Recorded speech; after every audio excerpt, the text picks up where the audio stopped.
जय श्री कृष्णा दोस्तों, जिद्दी नारी में आप सभी का स्वागत है। आज हम एक साधारण लड़की की असाधारण कहानी सुनेंगे। गांव की वह सुबह हमेशा की तरह शांत थी, लेकिन उस दिन की हवा में अलग सी बेचैनी थी। सविता, एक दुबली पतली सी लड़की, रोज की तरह अपनी पोटली कंधे पर डाले खेत की ओर निकल पड़ी। लोग कहते थे, ये लड़की भी क्या कर लेगी, पर सविता के दिल में कुछ और ही चल रहा था। सविता का परिवार गरीब था, लेकिन उससे भी ज्यादा तंगदिली से भरा हुआ। घर की चार दीवारियां सिर्फ ईंट और मिट्टी से नहीं बनी थी, बल्कि तानों, रुकावटों और पितृसत्ता की मोटी परतों से बनी थी। माँ हर रोज कहती, लड़कियां सिलाई बुनाई तक ही ठीक है, पढ़ाई लिखाई का क्या फायदा। पिता का ताना होता, तेरे बस का कुछ नहीं, रसोई सीख ले। हर बार जब सविता कुछ कहने जाती, उसकी आवाज खुद ब खुद गले में दम तोड़ देती। पर उसकी आंखें वो खामोश नहीं थी, उनमें एक सपना था, खुद का हुनर, खुद की पहचान का। एक रात सबके सोने के बाद सविता छत पर गई। चांदनी में बैठकर उसने पुराने कपड़े निकाले, कैंची उठाई और धागा सुई में पिरोया। वो न किसी इंस्टीट्यूट गई थी, न किसी टीचर के पास। उसने यूट्यूब खोला, ब्लाउज सिलना कैसे सीखें।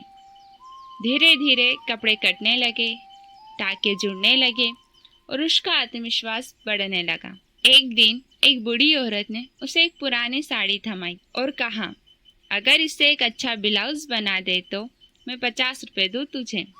सविता ने हाँ कहा, डरते हुए पर हिम्मत के साथ।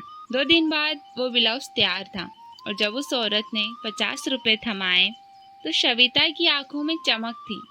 तो 50 रुपए किसी बड़े अमाउंट का नहीं, पर एक पहचान का पहला प्रमाण पत्र था। अब सविता ने सड़क किनारे एक झोपड़ी में सविता स्टाइल्स नाम से छोटी सी दुकान शुरू की। कई बार लोग उसके पास से गुजरते हुए हंसते, अरे ये क्या दुकान है, सीख कहाँ से लिया ये। सविता कुछ नहीं कहती।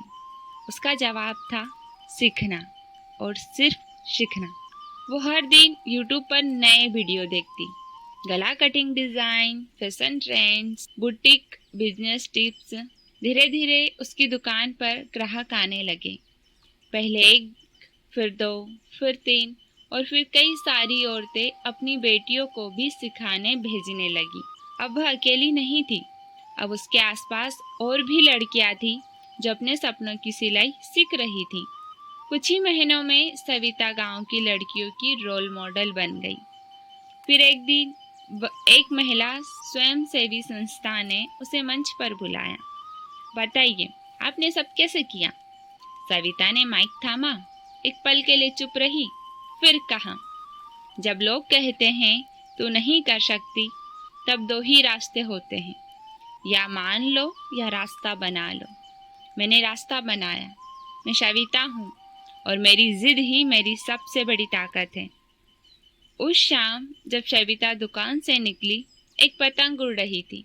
उसने उसे देखा और मुस्कुराई, क्योंकि अब उसकी जिंदगी भी उसी पतंग जैसी थी, ऊंचाई पर हवा से लड़ती हुई, लेकिन अपने धागे अपने हाथ में लिए।